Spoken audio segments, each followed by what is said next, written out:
So, the story about this, why you're probably wondering, everyone's like, chew with your mouth closed. I can't.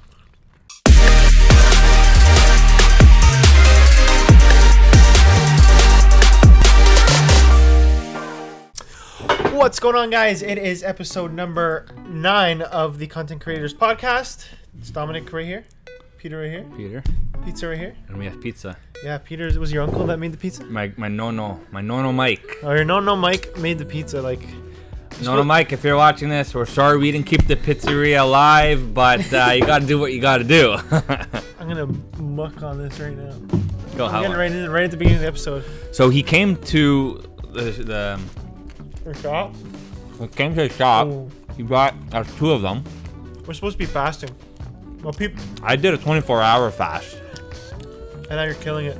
Come in the frame a little. There you go. Sorry, guys.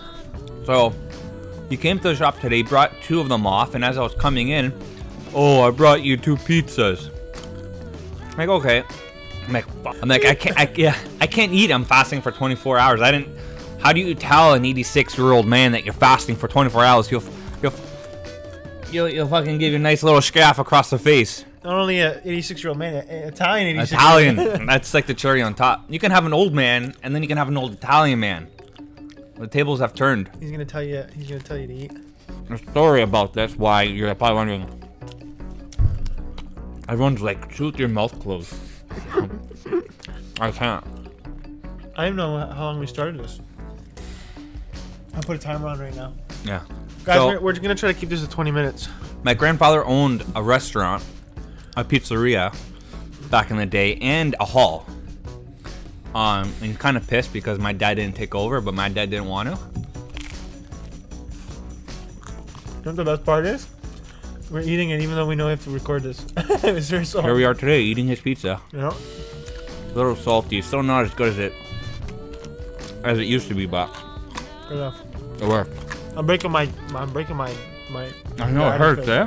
No, I'm breaking my dieting fist. Oh. So, anyways, we're not food enthusiasts. I am. Is that the word? Yeah, I am. Look at this. This is my biggest investment here.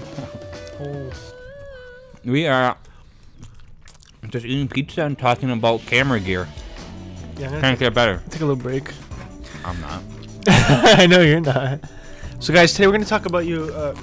Today we're gonna We're gonna take to a bite out of pizza. Yeah. Today we're gonna talk to you guys about, like, I guess the process that each of us does. Peter will tell you a little bit, and I'll tell you a little bit of what we do when we're shooting a film. Now, most of it's gonna be similar, obviously, because I've learned a little bit from Pete from the weddings, and then obviously from YouTube videos and all that stuff. Making videos, yeah. Yeah, just like the same. But the process is the same for everybody. It's just the way it goes.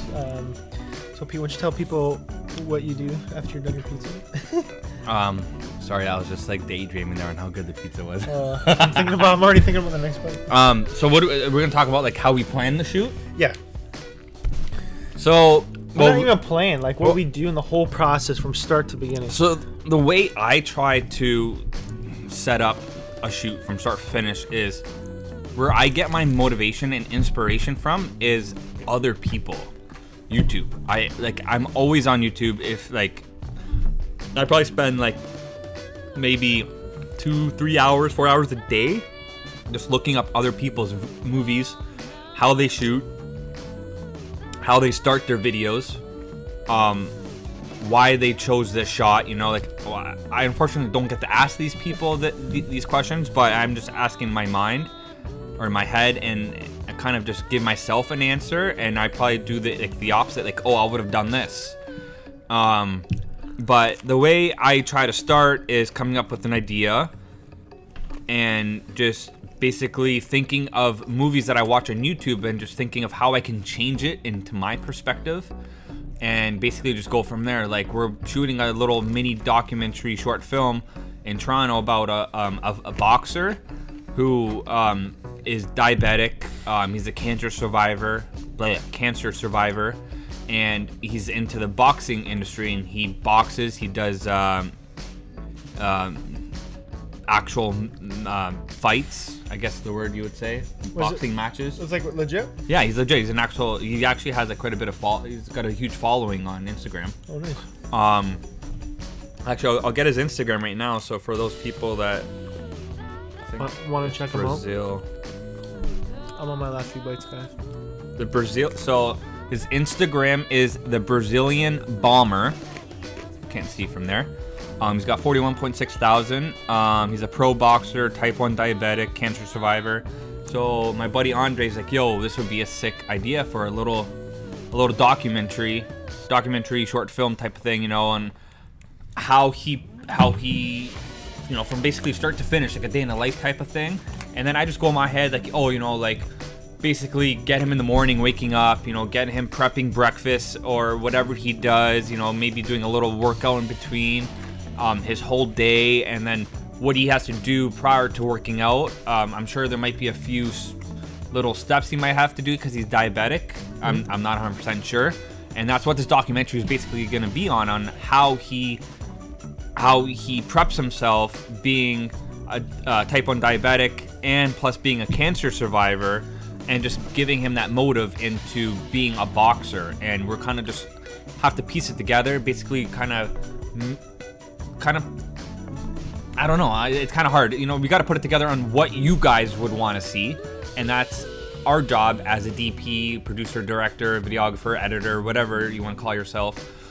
Basically, we got to show what you guys, what the audience wants to see, because it's always different from what the people who are filming it seeing it as.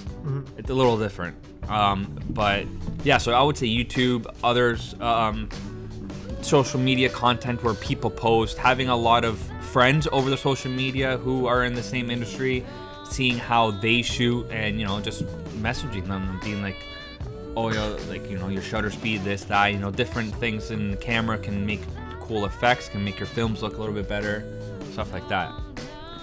I think for me, like, I haven't now your turn to eat. For me, it's like more so, it depends what type of video I'm doing. If I'm shooting like something that's inspirational, I listen to like a song, and then after the song, I come up with a concept in my head, and I try to make it in real life as close as it is now. In my head, I come up with crazy settings, and now I obviously can't go to all these settings because I'm only living in Hamilton. No, that's a good one. And also, another thing that plays a big factor in making little films or whatever is music. Yeah. Music huge. sets the tone. Yeah, so you get like, if I'm getting an inspirational one, like if Pete messages me one day and I don't have inspiration and he says, yo, let's go out and shoot, I just go shoot, and then after from the clips I got, I try to match the song with the feel of where I am. So like if I'm in the woods, I want like a more mellow tone. I don't want like folky, huh? Yeah, like a folky type of mellow tone. I don't want like EDM or house music. I don't want hip hop. It totally won't match. No, I don't want hip hop. I want like something that flows good, something that's like ambient. What I try to do is find the music first. Yeah, but like if it's a last minute thing, like a vlog, it's hard. Yeah, but you just gotta shoot on what you think would know or what would be cool. Like when I went to Algonquin, I didn't come up with any songs. On the way up, me and Eric were listening to Golden Hour by Adam, like ATTOM, Golden Hour it's called. And on the way up, we were listening to that, and I was like, Eric's like, yo, the song's sick. So I was like, yo, I'm using this song in my video. Except there was no golden hour, obviously, when we were there, because it was all overcast. Yeah. But I used it because it had the feel of like the wood type feel, and then I used Sheol by Sorrow. We'll post a link to his video. Yeah. Oh yeah. Thanks for the plug. I did that, and then I used the other one I used was Nicola Cruz, which is like he does house, but like the song sort of went with the vibe. It was a little bit more upbeat than the other, like upbeat than the other songs, but it still went with that vibe, right? Like I want to do that. I want to do that. And then like in terms of my shots, I haven't really mastered my shot. I can't say I've mastered my shots. I just try a whole bunch of different ones and piece it all together right as of right now. But like I'm really trying me and Pete were talking like in camera transition. Can we talk? In camera transitions right now are like they're trending right now. Everyone's doing in camera transitions. And it makes it easier for us video editors because it's less work. We don't have to do any crazy post work. Seamless. It's very seamless. It's just a matter of cutting the video at the right time. And most of you guys who watch us obviously know what we're talking about. But I'm really trying to work on those because I always forget to sequence my shots with my next shot. So like if I'm doing one shot swiping to the right, I always forget I have to do another one. Yeah. I'm always doing a whole bunch of different because stuff. it's got to match. So Yeah. if you end the shot with a pan this way, then you got to begin the starting shot it with pan the pan in that the way. same motion. Yeah. And I always forget that because I'll do one panning, but like how about if I want to mix up a part of the video later with the part of it earlier? You have to do it in sequence. You basically gotta maybe almost do all of them, and then you get to pick. But or you just have to think ahead. You know, this transition will go there, and then you got to film this one right after that transition. I was thinking like for content creators, if you guys want to do that stuff and you want to plan it out, maybe have a list of how many of each shot you want to get. Like, just say I have 2 of these shots. You at least want everything to be equal, or not even equal. Like you want to have at least more than 1 shot of each. So you can have 3 shots of swiping right.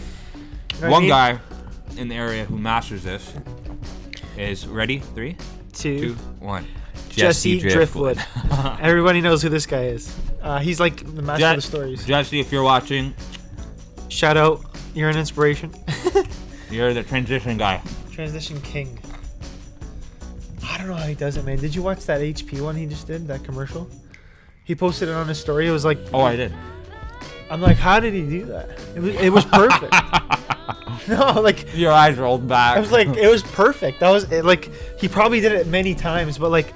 I find out, for me, because I'm limited to time after work, I want to get the shot as quick as I can. And on the weekends, I'm only limited to the weekends, and I have stuff to do. It's just like, I don't have time. Like, for me, I have to go on the go, so I don't feel like mine's perfect enough. But that's why the in-camera transitions are perfect for you. I know. Because it's less editing later, right? Like, right now, I'm doing in-camera transitions, plus I'm editing a ton of the video, and I have this image in my head of what I want to do of my next video, my first But when you're so busy and clogged up with crap, it's just like... and I only get done like a little bit, I only get done a little bit at a time. And then another thing, besides, you know, just wedding filmmaking, besides shooting films and whatever, fitness, there's wedding filmmaking where you can't really put anything together until you're actually there. Yeah, because you don't know the setting you're Because gonna half the time for wedding filmmaking, you can't really pick on what you want because you're shooting someone's day. It's not your day. Not only right? that, that's not only weddings. Like I would even say jobs. Jobs too. Like if you know, like for instance, fitness, you go to Tommy's gym. You know, you got to feel what you can do at Tommy's gym. I can do what I want, but at a wedding, I can't really do what I want because the bride or groom is gonna be like, you know, like, why are you swishing your camera this way? Yeah, they don't know why you're doing it, right? They don't. But for instance, if the client, say a fitness person wants you to go shoot them at their gym, you don't know what the gym's like. Yeah. You don't know what your colors you're dealing with. Now you try to I know when I was with Phil, I didn't even ask what color his gym was, and then he's like, "Oh, I don't like the walls here, the orange, whatever." Yeah. And like it does. The brighter the better. Yeah, it does go against his like. Hamilton skin Fitness tones. Academy has a nice lighting because they got the nice fluorescent lighting coming from above. Yeah. And it's perfect. He has 2 now, Tommy. No. No, Tommy doesn't work there. Which one is Tommy on? Don't think he owns any of them. I'm not sure. It's Jay that Hamilton Fitness. Who's yeah, but Tommy owns a gym. I don't think he's there. Oh, okay. I thought he owned it, but maybe I'm wrong. Sorry, Tommy. I know it's Jay for sure. Oh, okay. I didn't know. I don't know what's going on, but yeah, I haven't heard or whatever. Of Tommy. Yeah.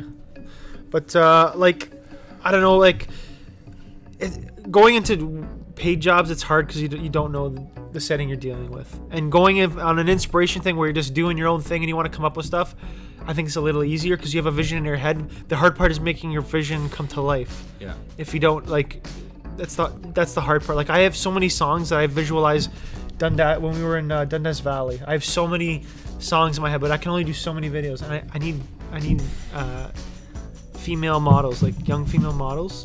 But our plan is to go out this Saturday to shoot. Yeah, we're gonna go to Toronto. We have an idea that we're gonna try and do, and maybe go to that playroom. What's it called? The Happy Place or something. Yeah. Maybe shoot something cool in there. Yeah, but we're what's it called? Well, it'll be past by the time you guys see this, but the video will be coming out. Video and photos will be coming out later. We have to do photos or 2. Yeah, for sure. I need to get that Instagram. Are you having another slice? Yeah, oh yeah. You know what's going down. I'm just waiting because I don't want them to hear my chewing. They're gonna be all mad. What are we at? We're at we got 7 minutes left. Perfect. So I think so basically what we just wanted to go about in this podcast is talk about like planning your films on how to make them better, And what process you guys want to do too? Yeah, see, like when we were here 3 days ago, editing this short little film that took us under 2.5 hours to film and edit. And edit both in raw video. We colored it. He did the voiceover. The video is basically on him at night. Check it out. Link it below. Yeah, that's it. Link in description. You're gonna post it. You're posting on YouTube, right? I think so. Yeah, post it. I have actually the 4K one on my computer now. Yeah, link it on. We'll probably post it right now. We'll link it. Posting it. So basically, man, like I don't know, just go out and create. Don't let anything stop you. And guys, I don't know, we just got off track. Yeah, we did. But like, I even noticed, like, what I would say to do if you guys are like doing this stuff, you have a passion for it, just like film everything, and then worst case scenario, you can piece it all together later. Like, I always go back to Create Tyler. Create Tyler just films whatever, and then he just pieces all his stuff together, and it just comes together. He just gives it a little different look. Shout out to New Youth. Yeah, New Youth. If you're in Toronto, hit us up. But I like that video he did with the VHS style. Speaking of, I was thinking about actually telling Pete I want to get like a VHS record. The VHS is a little harder, but it's easier to use mini DV cameras. Or sorry, yeah, mini DV cameras. I wonder how much they are. Close to like maybe 100, 150. No? Mm-hmm. What do you think of the pizza? Oh, deadly. I think we make this call there an early one. Yeah, I'll call it an early one, guys. We want to eat this pizza without being judged. Yeah, I like eating the way I like eating, and some people don't like the way I eat. With our mouths open. My sisters give me crap all the time. Mm-hmm. I eat polite in front of you guys. I don't eat with my mouth open, but. Alright. Alright, guys. Okay, guys, we'll see you guys on the next episode. Peace.